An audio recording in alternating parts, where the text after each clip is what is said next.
Sir ಒಂದು ನಿಮಿಷ ಬನ್ನಿ ಸರ್, ನೀವು ಆರಾಮಾಗಿ ಜೀಪಲ್ಲಿ ಕೂತ್ಕೊಳ್ಳಿ ಬನ್ನಿ. ಅಯ್ಯೋ ಸರ್ ಜೀಪಲ್ಲೆಲ್ಲ ಬೇಡ, ನೀವು ಮುಂದೆ ಹೋಗಿ. ನಾನು ಆಟೋ ಬುಕ್ ಮಾಡಿದ್ದೀನಿ, ಆಟೋದಲ್ಲಿ ಅಪ್ಪನ ನಾನೇ ಕರ್ಕೊಂಡ್ಬರ್ತೀನಿ. ನಂಬೇಡಿ ಸರ್, ನಂಬೇಡಿ, ಹಂಗೆ ಎಸ್ಕೇಪ್ ಆಗಿಬಿಡ್ತಾರೆ ಅಂತ ಜನ ಇವರು. ಸರ್ ಯಾಕೆ ಇಷ್ಟೊಂದು ಭಯ ಪಡ್ತಾ ಇದ್ದೀರಿ ಅಂತ, ನಾನೀಗ ಹೇಗೆ ಕರ್ಕೊಂಡು ಹೋಗ್ತಿದ್ದೀನೋ ಇದೇ ಜೀಪಲ್ಲಿ ವಾಪಸ್ ಕರ್ಕೊಂಡ್ಬಂದು ನಿಮ್ಮ ಮನೆಗೆ ಬಿಡ್ತೀನಿ. ಭಯ ಪಡಬೇಡಿ, ಬನ್ನಿ ಕೂತ್ಕೊಳ್ಳಿ ನೀವು. ಮನೋಜ್, ನಾವು ಮಾವನ ಜೊತೆ ಹೋಗೋಣ ಬನ್ನಿ. ಮೇಡಮ್ ಭಯ ಪಡಬೇಡಿ, ಒಂದೇ ಒಂದು ರಿಟರ್ನ್ ಸ್ಟೇಟ್ಮೆಂಟ್ ಅಷ್ಟೇ. ಸರ್ ನೀವು ಬನ್ನಿ ಕೂತ್ಕೊಳ್ಳಿ ಸರ್ ಆರಾಮಾಗಿ. ಅಪ್ಪ ನೀವು ಹೋಗಿಯಪ್ಪ, ನಾನು ಬರ್ತೀವಿ, ಹೋಗಿ. ನಮಸ್ಕಾರ, ನೀರು ಆಟೋಲ್ಲಿ ಕರ್ಕೊಂಡು ಕೂತ್ಕೊಳ್ಳಿ ಸರ್ ಆರಾಮಾಗಿ ಕೂತ್ಕೊಳ್ಳಿ.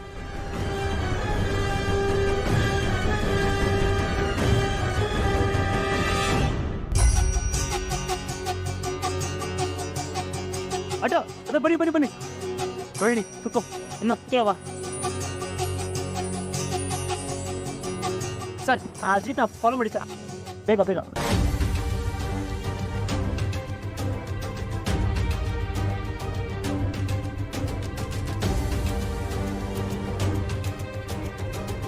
ಅಯ್ಯೋ, ನಮ್ಮ ಮಾವನ್ ಯಾಕೆ ಪೊಲೀಸರು ಕರ್ಕೊಂಡು ಹೋಗ್ತಿದ್ದಾರೆ? ಆಟೋನು ಹೋಗ್ತಿದೆ. ಅಣ್ಣ ಆಟೋನ ಫಾಲೋ ಮಾಡಿ.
ಸರ್, ಹೇಳಿಕೆ ಏನಂತ ಕೊಡಬೇಕು, ಮುಚ್ಚಳಿಕೆ ಏನಂತ ಬರ್ಕೊಡ್ಬೇಕು ಅಂತ ಹೇಳಿದ್ರೆ ಬರ್ಕೊಟ್ಬಿಟ್ಟು ನಾನು ಹೊರಡ್ತೀನಿ sir.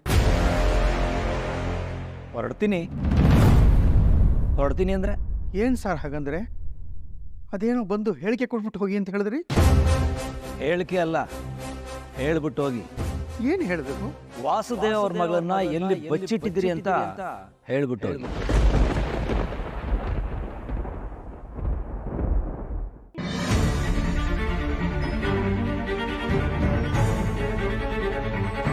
The mobile you are calling is currently switched off.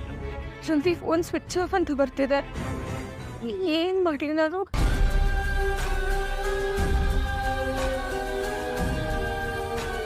The mobile you are calling is currently switched off. ಶ್ರುತಿ ಅವ್ರ ಫೋನು ಸ್ವಿಚ್ ಆಫು. ಯಾಕೆ ಹೀಗೆ ಮಾಡ್ತಿದ್ದಾರೆ ಇವರು? ಇಲ್ಲಿ ತುಂಬಾ ದೊಡ್ಡ ಸಮಸ್ಯೆ ಆಗಿದೆ. ನಾನು ಏನ್ ಮಾಡ್ಲಿ?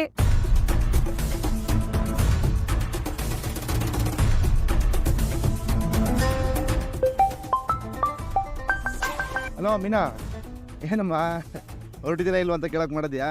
ಆನ್ ದ ವೇ ಬರ್ತಾ ಇದ್ದೀನಿ, ಸೀದಾ ಮನೆಗೆ ಬರ್ತಾ ಇರೋದಷ್ಟೇ. ಬರ್ತಾ ನಿನಗೆ ಒಂದು ಮಲ್ಲಿಗೆ ಹೂ ತೊಗೊಂಬರ್ಲಾ? ಅದ್ರ ಜೊತೆಗೆ ಬಂದ ತಕ್ಷಣ ಜಾಸ್ತಿ ಹೊತ್ತು ವೆಯ್ಟ್ ಮಾಡಿದೆ, ಸೀದಾ ಹೋಗಿ ದಾವಣಗೆರೆ ಬೆಣ್ಣೆ ದೋಸೆ ತಿನ್ಕೊಂಡು ಬರ್ತಾ ಇರೋದೆ. ಏನಂತೀಯ? ಹೆಂಗೆ ಪ್ಲಾನು? ಯಾಕೆ ಅಳ್ತಾ ಇದೀಯ? ಏನೈತೆ? ಸಕ್ಕರೆ ಏನಾದ್ರು ಅಂದ್ರ? ಇಲ್ಲ, ಆದ್ರೆ ಮಾವ. ಅಪ್ಪನ ಅಪ್ಪ ಹೆಂಗಿದ್ದಾರೆ? ಏನಾಯ್ತು? ಹೇಳ, ಏನಾಯ್ತು ಹೇಳೆ. ಮಾವನ ಪೊಲೀಸ್ನವ್ರು ಕರ್ಕೊಂಡು ಹೋಗಿದ್ದಾರೆ. ನಾ ಪೊಲೀಸ? ಯಾಕೆ, ಏನಾಯ್ತು? ಹಲೋ ಹಲೋ ರೀ, ಕೇಳಿಸ್ತಿಲ್ಲ. ಹಲೋ ಹಲೋ ಹಲೋ, ಕೇಳಿಸ್ತಾ ಇದೀನಿ. Hello hello hello hello.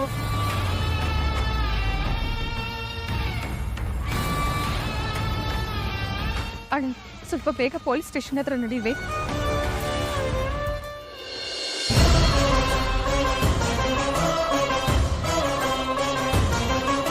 Sir, ಇವ್ರಿಗದೆಲ್ಲ ಏನು ಗೊತ್ತಿಲ್ಲ ಸರ್. ದಯವಿಟ್ಟು ನಮ್ಮನ್ನು ಹೊರಡಕ್ ಬಿಡಿ. ಹೊರಡ್ಲಿ ಅಂತ ಕರ್ಕೊಂಬಂದಿಲ್ಲ ನಾವು. ಸತ್ಯನ ಬಾಯಿ ಬಿಡ್ಲಿ ಅಂತ ಕರ್ಕೊಂಡು ಬಂದಿರೋದು. ಬಾಯಿ ಬಿಡ್ಸೋದು ಅಂದ್ರೆ ಸರ್ ನೀವು ಹೀಗೆಲ್ಲ ಟಾರ್ಚರ್ ಮಾಡೋ ಹೋಗಿಲ್ಲ. ಸರ್ ನನ್ನ ಗಂಡ ಸರ್ಕಾರಿ ಕೆಲಸದಲ್ಲಿದ್ದವರು ಸರ್. ಇವರು ಮರ್ಯಾದೆ ಹೋಗುವಂತ ಕೆಲಸ ಮಾಡಿಲ್ಲ, ಮಾಡೋದು ಇಲ್ಲ. ಅದಕ್ಕೆ ಮರ್ಯಾದೆಯಿಂದನೇ ಕರ್ಕೊಂಬಂದಿರೋದು ನಾವು. ಅದೇ ಮರ್ಯಾದೆಯಿಂದ ಸತ್ಯನ ಹೇಳ್ಬಿಟ್ಟು ಹೋಗೋದಕ್ಕೆ ಹೇಳಿ. ಸರ್ ಇವ್ರು ಬರೀ ಬಾಯಿ ಮಾತಲ್ಲಿ ಸತ್ಯ ಹೇಳೋರಲ್ಲ ಸರ್. ಇಷ್ಟ ಎಲ್ಲ ವಿಚಾರಿಸಿ ಸರ್, ಅವಾಗ ಬಾಯ್ ಬಿಡ್ಬೋದು. ಏನ್ರಿ ಸೀನಿಯರ್ ಸಿಟಿಸನ್ಗೆ ಈ ತರ ಮಾತಾಡ್ತೀರಾ? ಟಾರ್ಚರ್ ಕೊಡೋದಕ್ಕೆ ಹೇಳ್ತಿದ್ದೀರಾ? ಅದು ಒಬ್ಬ ಹೆಣ್ಣಾಗಿತ್ಕೊಂಡು. ಏಯ್ ನೀನ್ ಬಾಯ್ ಮುಚ್ಕೊಂಡಿರೆ. ನೀವ್ ಬಾಯ್ ಮುಚ್ಕೊಂಡಿರಿ. ಏನ್ ಅನ್ಕೊಂಡಿದ್ದೀರಾ ನಮ್ಮ ಮಾವನ್ ಬಗ್ಗೆ? ನೋಡಿ ನಿಮ್ ಕೈ ಮುಗಿಸ್ ಕೇಳ್ಕೊತಿದ್ದೀನಿ, ನೀವ್ ಯಾವ ದೂರ್ ಕೊಡ್ಬೇಕಂತಿದ್ದೀರೋ ಅದಕ್ಕೂ ನನ್ನ ಗಂಡನಿಗೂ ಯಾವ ಸಂಬಂಧ ಇಲ್ಲ. ನಮ್ಗೆ ಏನು ಗೊತ್ತಿಲ್ಲ. ಯಾಕ್ರಿ ಗೊತ್ತಿಲ್ಲ? ಎಷ್ಟ್ ಸಲ ಹೇಳಿದ್ದೀನಿ ನಿಮ್ ಮಗನ್ನ 10 ಬಸ್ಸಲ್ಲಿ ಇಟ್ಕೊಳ್ಳಿ, ನನ್ನ ಮಗಳು ತಲೆ ಕೆಡಿಸ್ತಿದ್ದಾನೆ ಅಂತ. ಯಾಕೆ ಈ ಮನುಷ್ಯ ಕೇಳಲಿಲ್ಲ? ಏನ್ರಿ ಇದು? ನೀನು ಸುಮ್ಮನೆ ಇರು ಶಾಂತಿ.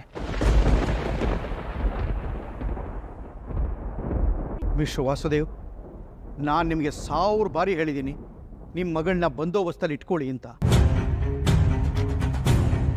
ಅಲ್ರಿ ಕೇಳದೆ ಹೀಗೆಲ್ಲ ಮಾಡಿದ್ದು ನೀವು. ಶಾಂತಿ ಬಾ, ನಾವು ಮನೆಗೆ ಹೋಗೋಣ. ಸರ್ ಅದೇನೋ ಹೇಳಿಕೆ ಅಂದ್ರಲ್ಲ, ಅದನ್ನು ಮನೆಯಿಂದಲೇ ಬರೆದು ಕಳಿಸ್ತೀನಿ ಸರ್.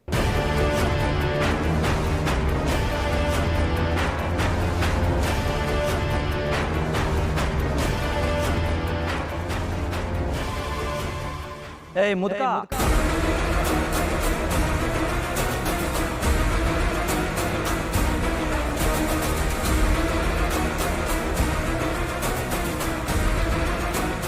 ಹೆಂಗ್ ಕಳಿಸ್ತೀರಿ? ನೀವು ಹೇಳಿದ್ದನ್ನೆಲ್ಲ ಕೇಳ್ಕೊಂಡು ಕೈ ಕಟ್ಕೊಂಡು ಕೂತ್ಕೊಳ್ಳೋದಕ್ಕೆ ನಿಮ್ಮ ಮನೆ ಅಂದ್ಕೊಂಡಿದ್ರಿ ಅದ್ರಿ? ಅರೆಸ್ಟು ಗೌರವ ಕೊಟ್ಟು ಅರೆಸ್ಟ್ ಮಾಡ್ಕೊಂಡ್ ಬಂದಿದ್ದೀನಿ.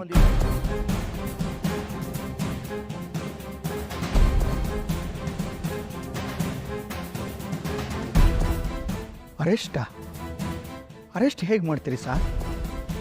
ಯಾವ ಆಧಾರದ ಮೇಲೆ ಮಾಡ್ತೀರಿ ಸರ್? ವಾಸುದೇವ್ ಅವ್ರು ಕೊಟ್ಟಿರೋ ಕಂಪ್ಲೇಂಟ್ ಆಧಾರದ ಮೇಲೆ.